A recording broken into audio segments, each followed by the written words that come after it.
வணக்கம்.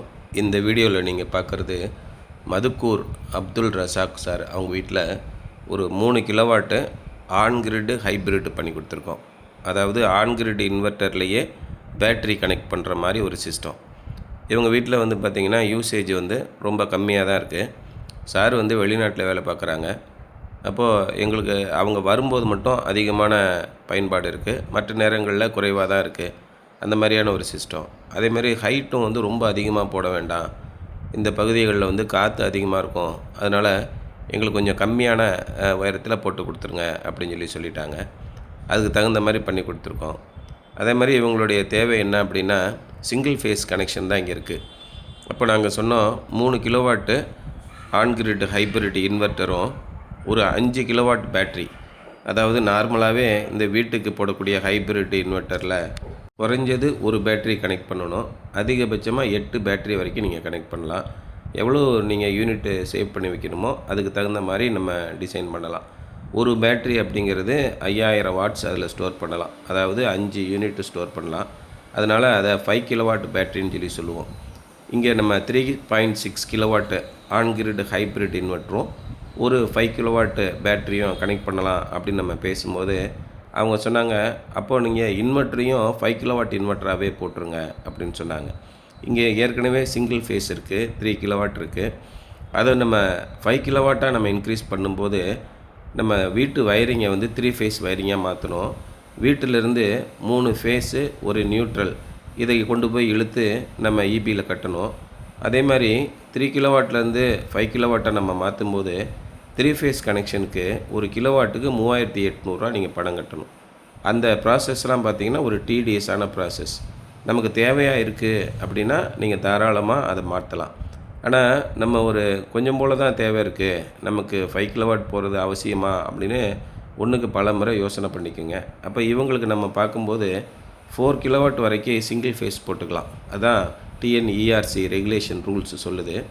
அதனால் 3.6 கிலோவாட்டுக்கு ஒரு ஹைப்ரிட் இன்வெர்ட்டரும் ஆன் கிரிட் ஹைப்ரிட் இன்வெர்ட்டர், ஒரு 5 கிலோவாட் பேட்ரி. சப்போஸ் நமக்கு பவர் ஃபெயிலியர் ஆகுது அப்படின்னா நிறைய பேருக்கு இந்த ஆன் கிரிட் சிஸ்டம் மட்டும்தான் தெரியும், இந்த ஹைப்ரிட் சிஸ்டம் பற்றி அவ்வளோவா தெரியாது. இப்போ இந்த ஆன் கிரிட் சிஸ்டம் நல்ல பவர் ஜென்ரேஷன் ஆகும். ஆனால் கரண்ட்டு கட் ஆகிடுச்சுன்னா சுத்தமாக பவர் உற்பத்தி ஆகாது.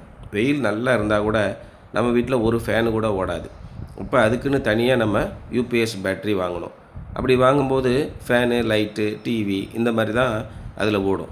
சார் ஏசி, தண்ணி மோட்டார்லாம் ஓடணுமே, அப்போ ஓடாதா? நம்ம கரண்ட் இல்லைனாலும் ஏசி ஓட்ட முடியுமா அப்படின்னு நீங்கள் கேட்டிங்கன்னா அதுக்கு நம்ம என்ன பண்ணணும், இந்த மாதிரி ஆன் கிரிட் ஹைப்ரிட் இன்வெர்ட்டர் போடணும். அதை பற்றி நம்ம தெளிவாக எடுத்து சொன்னோன்னே, ஆமாம் கண்டிப்பாக நம்ம வீட்டுக்கு கரண்ட்டு கட்டானா கூட நம்ம வீட்டில் ஒரு 5 யூனிட் ஸ்டோரேஜ் இருக்கணும், ஏசி முதற்கொண்டு ரன் பண்ணணும் அப்படின்றத அவங்க புரிஞ்சுக்கிட்டு அது மாதிரி போட சொல்லிட்டாங்க. அதனால் 4 கிலோவாட் வரைக்கும் நம்ம சேங்ஷன்டு லோடு சிங்கிள் ஃபேஸ்லேயே இன்க்ரீஸ் பண்ணிக்கிட்டு அதில் 3.6 kilowatt on grid hybrid inverter போட்டு அதில் ஒரு 5 கிலோவாட் பேட்ரி போட்டுட்டு 3 கிலோவாட்டு சோலார் பேனல் பண்ணி கொடுத்துருக்கோம்.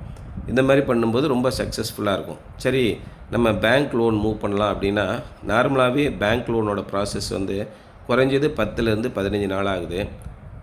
இவங்க ஒய்ஃப் பேரில் தான் இந்த கனெக்ஷன் இருக்குது. அப்போது அவங்க பேரில் போடும்போது நம்ம இந்த ப்ராசஸ்லாம் டிடிஎஸாக இருக்கும். நான் வெளிநாட்டிலேருந்து உடனே நான் சோலார் போட்டுட்டு போகணுமே அப்படின்ற நினைக்கும்போது பேங்க் ப்ராசஸ் சரியாக வரல. அப்போது பஜாஜ் ஃபைனான்ஸில் மூவ் பண்ணும்போது அவங்க ஒய்ஃப் பேரில் மட்டும் மூவ் பண்ணும்போது 2 லட்ச ரூபா வரைக்கும் தான் அவங்களுக்கு லிமிட் இருக்குது. மறுபடியும் நம்ம இவங்க சாரையும் கோ அப்ளிகண்ட் அப்படிங்கிற ஒரு ப்ராசஸ் இருக்குது. இவங்களையும் அப்ளிகண்ட்டாக சேர்த்துக்கிட்டு மறுபடியும் நம்ம லோன் பண்ணும்போது ஃபுல் அமௌண்ட்டுமே நமக்கு பஜாஜ் லோனில் வந்துடுது. நீங்கள் லோனை கரெக்டாக செலுத்திட்டு வந்தீங்கன்னா உங்களுக்கு எந்த விதமான பிரச்சனையும் வராது. அந்த மாதிரி நீங்கள் பார்க்கும்போது இந்த மொத்த சிஸ்டமே நம்ம மாதம் ஒரு 4000 ஒரு 2 மாதத்துக்கு ஒரு 4000 நம்ம பில்லு கட்டுறோம்னா கூடுதலாக ஒரு 2000 சேர்த்து நம்ம இந்த இஎம்ஐயை கட்டிக்கிட்டே வந்தோம் அப்படின்னா ஒரு 4 வருஷத்தில் நமக்கு கம்ப்ளீட்டாக இந்த லோன் அடைஞ்சிரும். நீங்கள் 3 வருஷம் டென்யூர் போட்டுக்கலாம், 5 வருஷம் டென்யூர் போட்டுக்கலாம். அதுக்கு தகுந்த மாதிரி வட்டி விகிதம் மாறும், உங்களுடைய இஎம்ஐயோட தொகையும் மாறும். அந்த மாதிரி நம்ம பண்ணி கொடுக்கும்போது நீங்கள் கையில் முதலீடு மிக குறைந்த அளவு வச்சுக்கிட்டு உங்களுடைய சிபில் ஸ்கோர் நல்லா இருந்துச்சு அப்படின்னா இன்றைக்கி தேதியில் சோலார் ஒரு 10,000 இருந்தால் கூட போதும், இந்த ஆன் கிரிட் ஹைப்ரிட் சிஸ்டம் நம்ம பண்ணிக்கலாம். அது மாதிரி நம்ம இன்ஸ்டாலேஷன் எல்லாத்தையுமே நீங்கள் பார்த்துருப்பீங்க. ரொம்ப பர்ஃபெக்டாக பண்ணி கொடுப்போம். தமிழ்நாட்டில் எந்த கிராமத்தில் இருந்தாலும் நாங்கள் உங்களுக்கு பண்ணி கொடுத்துட்றோம். இப்போ நம்ம இவங்க வீட்டில் நம்ம 3 ஃபேஸ் கனெக்ஷன் மாற்றாமல் 4 கிலோவாட் வரைக்கும் நம்ம சேங்ஷன் லோடு இம்ப்ரூவ் பண்ணி கொடுத்துட்டு அதில் 3.6 kilowatt on grid hybrid system போட்டு 5 கிலோவாட் பேட்டரி போட்டு 3 கிலோவாட் பேனல் போட்டு ஃபைனான்ஸை நம்ம ஏற்பாடு பண்ணி கொடுத்து கம்ப்ளீட் இன்ஸ்டாலேஷன் முடித்து கொடுத்துட்டோம். சார் வெளிநாட்டுக்கு போயிட்டாங்க. அப்படி இருந்தாலும் கூட நம்ம அவங்க போன பிறகு தான் இன்ஸ்டாலேஷனை கம்ப்ளீட்டாக முடித்து கொடுத்து 100% சக்ஸஸ்ஃபுல்லாக பண்ணி கொடுத்துட்டோம். அடுத்து net metering process, EB subsidy process, அவ்வளோதான். இந்த சப்சிடி ப்ராசஸ் ஒரு மாதத்துலேருந்து 40 நாளுக்குள்ளே வந்துடுது. ரொம்ப அவசரப்பட வேண்டியதில்லை. 100% எல்லாருக்குமே சப்சிடி ரிலீஸ் பண்ணிட்டு வந்துட்டுருக்காங்க.